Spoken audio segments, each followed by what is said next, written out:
कौम का कि जो बर्बाद हो गई थी जंग अजीम 2 के बाद और आज दुनिया में कहां से कहां पहुंची।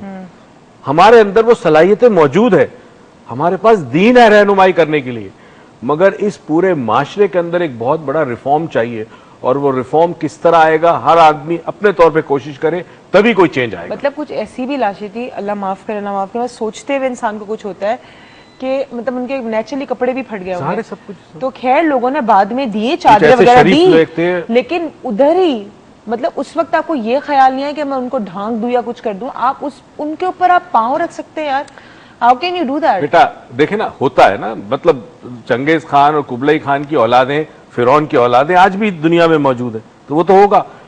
मगर ऐसे लोग भी थे जिन्होंने उस वक्त अपने घर को छोड़ा, जब जहाज गिरा है तो वो गए घर से, और कई ने अपने घरों से चादरें ले ली, चादरें डाली, फिर लाशों को चादरों में बंद करना, वो तमाम चीजें लोगों ने बड़े अच्छे काम भी किए और खुदा ताला उनको अजर दे उन लोगों को जिन्होंने इस सानिया के अंदर बड़े लोगों को, एयरपोर्ट पे बहुत सारे स्टाफ थे, सिविल एविएशन के लोग भी अच्छे थे, पीआई के थे, बड़ा दिलासा दे रहे थे, बड़ा हौसला दे रहे थे, और बहुत कुछ लोगों ने किया। जहां बुराई थी वहां अच्छाई भी डेफिनेटली जरूर थी। नहीं, अच्छाई तो थी नेचुरली कि इनको अभी ये था कि उसी दिन मतलब उसी शाम तक ही, नेक्स्ट डे की शाम तक ही लोग कराची अपने मतलब बॉडीज को लेकर आ रहे थे, लेकिन ये पोस्ट ट्रोमेटिक जो चीज होती है, एक तो हादसे में शख्स था, उसको उस वक्त जो ट्रॉमा हुआ मतलब और इंतकाल उनका हो गया, लेकिन उनकी फैमिली के लिए जो ट्रॉमा है अब वो उससे किस तरह कहते हैं PTSD, post traumatic stress disorder, बड़ा ही खतरनाक होता है।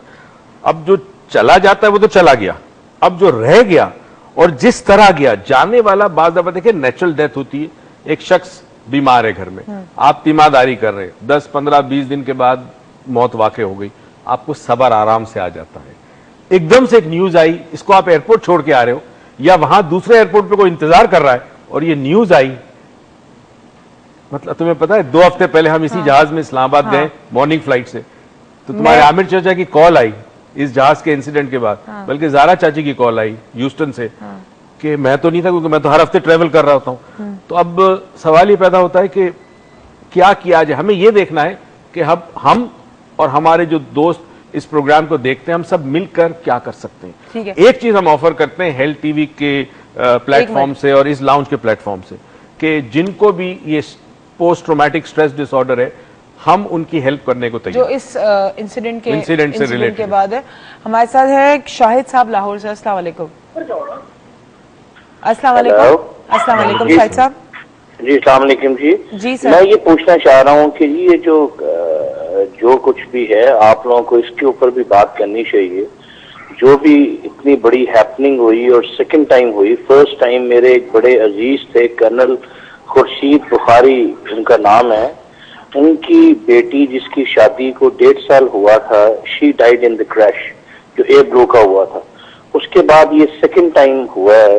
इसमें जो भी पीछे रीजंस हैं वो अल्लाह बेहतर जानता है, लेकिन ये है कि एटलीस्ट डॉक्टर साहब जैसी पर्सनालिटी एक एसेट है इस माशरे और स्पेशली फॉर द नेशन, तो काइंडली इसमें भी बात करें थोड़ा सा कि ये जो हमारे टॉप नॉचेस बैठे हैं, दे शुड कम फॉरवर्ड और वो डॉक्टर साहब की वजह से और बाकी ऐसी शख्सियात की वजह से इस मैटर को बड़ा सीरियसली लेके इसमें प्रॉब्लम करें, ताकि आइंदा इस तरह की चीजें इस माशरे से बिल्कुल कट ऑफ हो जाए। बहुत अच्छा, बहुत शुक्रिया सर। बड़ी खूबसूरत बात। हम अभी आपकी जो इनकी बात को हम लेके चलेंगे ब्रेक के बाद। ब्रेक पर जाते हैं, कुछ कहीं आपको जाना तो चाहिए नहीं क्योंकि डिस्कशन हमारी और आपके बारे में ही हो रही है। खुदा ना खास्ता रास्ते में कभी हमारे साथ कोई इंसिडेंट हो जाए और हमारी जान ना जाए, हम एक ऐसी हालत में कि हमें किसी की मदद की जरूरत हो और उस वक्त कोई हमारी मदद ना करे, कोई आके हमारी चूड़ियां उतार दे, कोई आके हमारे कान से हमारे बूंदे उतार दे, कोई हमारे गले से चेन उतार दे, तो कैसा लगेगा? अपने पे जो काम आप किसी और के साथ कर रहे हो तो उसको 1 सेकंड के लिए अपने पे रख के देखें। अगर आप अपने लिए उस चीज को बर्दाश्त कर सकते हैं तो फिर शायद आप में इतना दिल हो कि आप किसी और पे करें, क्योंकि मैं तो शायद ये चीज कभी बर्दाश्त ना कर सकूं। जाने छोटी सी ब्रेक पे, कीप वॉचिंग डॉक्टर मोइनुद्दीन।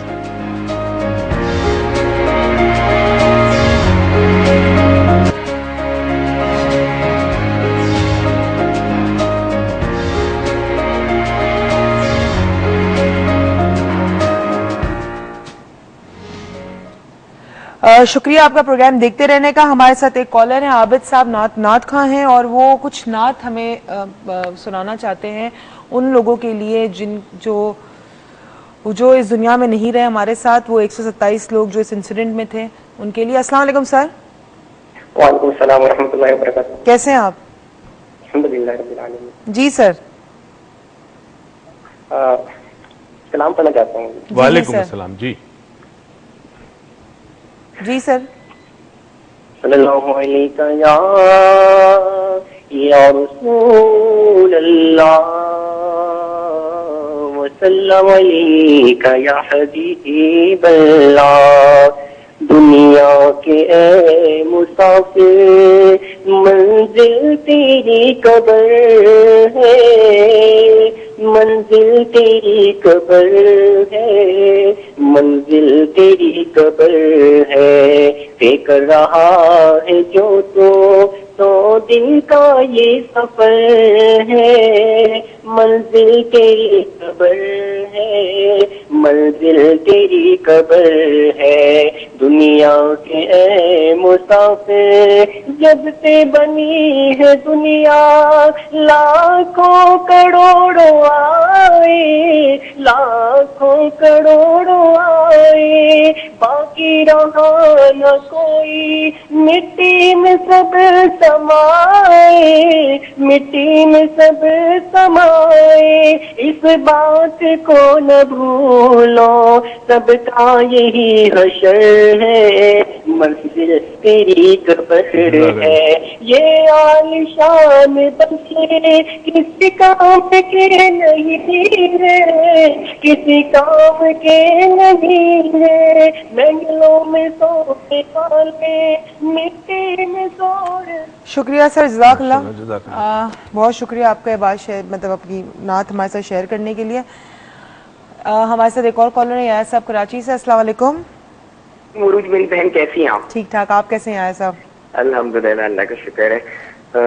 कुछ बात ऐसी वाकई है कि ये सानिया की केस के जितना बोला जा चुका है मैं क्या बोलूं, लेकिन मैं डॉक्टर साहब सिर्फ ये कहना चाहूंगा कि देखिए एक्सीडेंटल डेथ अगर अल्लाह की तरफ से कोई ऐसी प्रॉब्लम आ जाए कि तूफान आ जाए कि चीज आ जाए तो चलो आदमी कह सकता है, लेकिन इस तरह की एक्सीडेंटल जो डेथ्स होती है, इस जैसे ये हादसा हुआ, इससे पहले हादसा हुआ, लेकिन जब तक इसको हम इन्वेस्टिगेट नहीं करते, किसी को रिस्पॉन्सिबल नहीं ठहराते, किसकी गलती थी, क्या क्या चेक हुए, ये तो हादसे होते रहेंगे और हम इसी तरह कहते रहेंगे।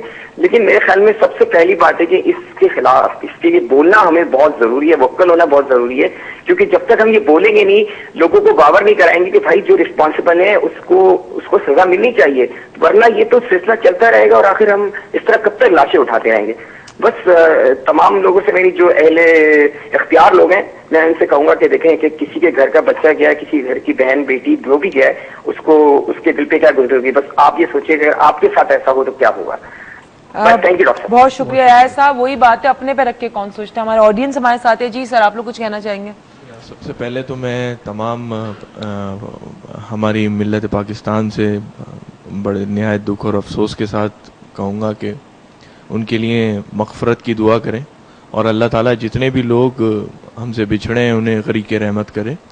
और दूसरी डॉक्टर साहब, मैं एक चीज़ आपको बात बताऊं, हमारी जो आप थोड़ी देर पहले बातें कर रहे थे कि माशरे के अंदर ऐसा है, कोई भी इंसिडेंस होता है, लोग छीना झपटी और मुर्दों के साथ गैर अखलाकी हरकतें करना, उनके बुंदे नोचना, चूड़ियाँ उतारना, ये सारी चीज़ें हम अगर इंसान को खुद थोड़ा सा अल्लाह ने एहसास दिया हो, महसूस कर सकता है कि मैं जहाँ तक समझता हूँ अल्लाह ताला ने इंसान और जानवर में जो फ़र्क रखा, वो जानवर को फितरत दी और इंसान को एहसास दिया, फील दिया।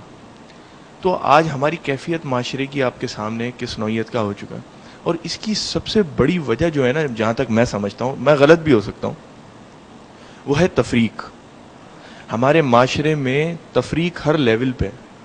आप माँ की कोख से लेकर कब्र तक देखें, हर आदमी तफरीक का निशाना बन रहा है। तो उसमें रियासत और फर्द के मफाद जहाँ अलग हो जाए ना, अलग हो जाए, तो ये तफरीक क्या करती है, एहसास गैर जिम्मेदारी की तरफ गामजन करती है। वो एहसास गैर जिम्मेदारी एहसास ला ताल्लुकी कर देती है। हर आदमी जिस जिस जगह पे अपनी जिम्मेदारी अंजाम दे रहा है, जो जिम्मेदारी उसको दी गई है, वो उससे आंख मीच रहा है। बिल्कुल वजह तफरीक, बिल्कुल और ये सारे मामले। और फिर इवेंचुअली इंसान बेहिस हो जाता है, बेहिस हो जाता है। उससे कहता है मुझे क्या फर्क अब ये देखें ना, आपकी माशरे में जिस जगह खुद का शमले, टारगेट किलिंग, यानी कि आदी हो गए, हम इतने बेहिस हो गए। जी, आप लोग कुछ कहना चाहेंगे सर? आप कुछ कहना चाहेंगे? जी, जो अभी मेरे फ्रेंड ने बात की वो बिल्कुल सही थी। आपका नाम? दानिश। अब आजकल मैं ये देखा इस एक्सीडेंट के बाद के लोगों का रिएक्शन ऐसा था जैसे ये एक्सीडेंट कुछ भी नहीं हुआ। इनफैक्ट एक न्यूज़पेपर में एक सहाफ़ी की बात मैं पढ़ रहा था, तो उन्होंने कहा कि पहले अगर किसी की अमवात होती थी, किसी की मौत की खबर आती थी, तो पूछा जाता, फिक्र किया जाता, नाम क्या था, कहाँ का रहायशी था। अब फिक्र तब होती है कि तादाद कितनी थी। अब ये सवाल नहीं उठाया जाता है कौन था, घर में क्या था, तादाद इतनी थी, अच्छा वो किस पार्टी से या किस फिरके से या एक्स्ट्रा कहाँ से उनका ताल्लुक था, दैट्स इट। और उसके बाद सब अपने अपने कामों में लगे। तो अब हमारी सोच जो है वो बदलती जा रही है। तो मैं ये चाहता हूँ कि सोच बदलती जा रही है। क्या हम सिर्फ शनाख्ती कार्ड के नंबर है या फिर हम इंसान हैं? कौन थे वो लोग, वो 127 लोग जिसकी तादाद जानने के लिए हम पूरा वक्त वो ट्रांसमिशन देखते रहे? कितने थे? 127 थे? 127 ज्यादा थे? अच्छा, सबके सब 127 थे? वो पूरे थे 127 के 127 हलाक हो गए? क्या हुआ?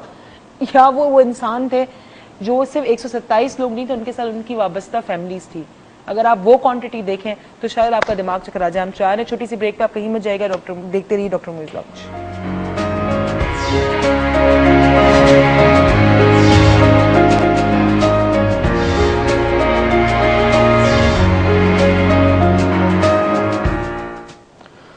वेलकम बैक नाजरीन। नॉर्मली उरूज करती है, मगर उरूज इतनी जज्बाती हो गई इस मौजू पे जिस पे हम गुफ्तगू कर रहे हैं। वैसे भी ये कई दिन से ये तकलीफ में हम सब मुब्तला है, ज़ाहिर है, उसके लिए बर्दाश्त करना मुश्किल हो गया कि जो कुछ हमने देखा टेलीविज़न पे, उसके अलावा भी कई दिनों से हम बहुत सारे हालात ऐसे देख रहे हैं। कौन किसको मार रहा है, क्यों मार रहा है, मरने वाले को पता नहीं मुझे क्यों मारा जा रहा है, मारने वाले को ये नहीं पता कि मैं क्यों उसको मार रहा हूं। जब आप माशरे में ऐसे हालात देखते हैं तो अदम तहफ़्फ़ुज़ का शिकार हो जाता है हर शख्स, इनसिक्योर्ड हो जाता है। और जब इनसिक्योर्ड हो जाता है तो फिर उसके अंदर रवैयों में और उसके बर्ताव में बहुत बड़ी तब्दीली आती है। खौफज़दा इंसान जो है बाज़ दफ़ा जुल्म पर भी उतर आता है, बेहिस भी हो जाता है, और बाज़ दफ़ा डिप्रेशन या जहनी बहुत सारे अमराज हैं उसमें मुब्तला हो जाता है।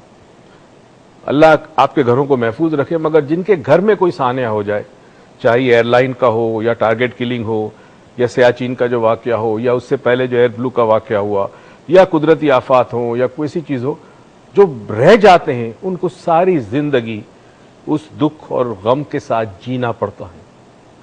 और बाज़ रिश्ते बड़े क्लोज होते हैं। फॉर एग्ज़ाम्पल, अगर छोटे बच्चे हैं और वालिद की डेथ हो जाए किसी ऐसे हादसे में, तो बच्चे बग़ैर वालिद के सारी ज़िंदगी जीते हैं।